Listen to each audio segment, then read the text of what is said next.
Day check, today is February 18. Ang oras natin ay 12 ng tanghali. Maalikabok, may dala tayong lunch para sa mga tao dito. Total of 23 pieces para sa cabinet boys, sa mga nagla-landscape, and sa construction worker. Siyempre dapat busog sila kasi hindi mabubutong bahay kung wala sila. Sakto, lunch. 75 lang po isa. Thank you po.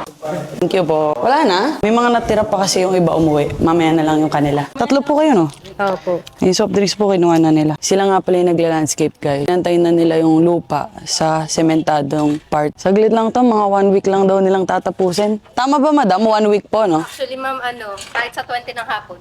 Mabilis lang. Good afternoon po, sorry, di ko nasagot yung call. Nasaan na po kayo banda? Diretso lang po kayo ng konti. Yung bahay po parang nasa gitna siya ng bukid. Yun guys, papunta na yung mag-i-install ng ating automatic lock. Nandito na rin pala yung big gate natin. Sa big gate ko guys, muntik na ako magpa-automatic. Kaso, ayoko yung ma-hassle ako na pag nasira yung motor ng automatic gate, ay kailangan ko pantawagan yung magkakabit or mag-aayos. Hindi pa ito yung finish na pintura ng gate. Nisip ko pa kung anong kulay. Siguro dark gray or black. Mag-lunch na kayo, may lunch po kami doon. Kain muna kayo. Lunch muna kayo. Sige po, explain muna natin, tas kain muna kayo bago nyo simulan. Sige po. Galing pa silang Valenzuela, ang layo. Imagine mo ilang oras yung biyahe nila. Sorry na. Ito ma'am, standard date lang po yung kukunin natin ma'am. Ma'am po yung camera niya po kahit mataas makikita niya. Okay po, sige. Mga gaano po yung standard height nyo kapag ganyan? Tapat na lang natin ganito ma'am. Balik ako mga 4, tapos na po kayo nun? Or mas maaga sa 4? Update na lang po kami pagkatapos na. Para maset na rin po natin. Babalik na lang ako mamaya mga 4 p.m. kasi 2 to 3 hours na lang i-install yung ating automatic clock. Ngayon, pupunta muna tayo sa bilihan ng tiles para mabili na yung tiles para sa gazebo, outdoor kitchen, at iba pang kailangan. Ang dami-daming kailangan, nakaka-stress. Pero thank you Lord, ito yung stress na gusto ko. Dito na tayo sa bilihan ng tiles. Tara, mahirapan na naman ako pumili nito. Daming magaganda eh. Dati sa Wilcon ako bumibili ng mga tiles. Nung nalaman kong mas mura pala sa ganitong mga store, dito na, at least kahit papano, natipid ako. Ang una kong hahanapin ay para sa garahe na 205 pieces. Ito na lang para sure. Gawin na natin ano sir, 207.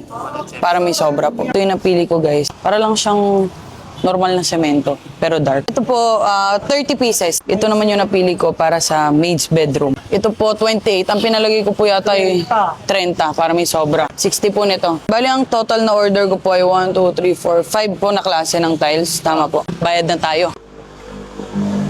Ito po yung 300 plus, tama? Apo, tama po. Okay na po.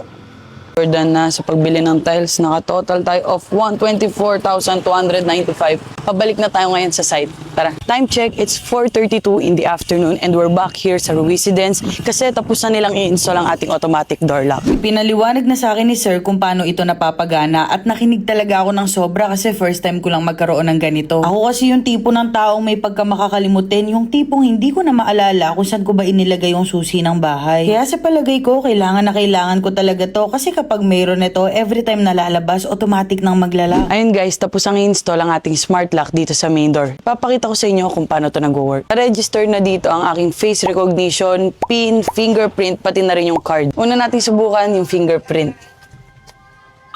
Smooth. Next naman, ang face recognition.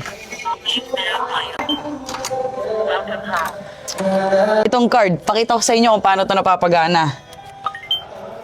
Ganun lang kadali. Next naman, yung PIN.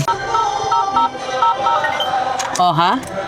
Meron din tong feature guys kung saan makikita nyo sa screen ng smart lock kung sino yung nasa labas ng pinto. Parang hassle din pala or sanay lang ako sa disusi. Kaya sa backdoor na lang siguro kadadaan. Na-install na rin nila yung smart lock para dito sa small gate. Halos same lang naman. Papakita ko sa inyo yung fingerprint. Oh, di ba? Yun na. Welcome to Residence! Next update ko naman sa inyo guys, ipapakita ko sa inyo na naka-install na yung big gate at tapos na rin ang ating mga modular cabinets. Ayun lang, abangan nyo na lang sa susunod na vlog.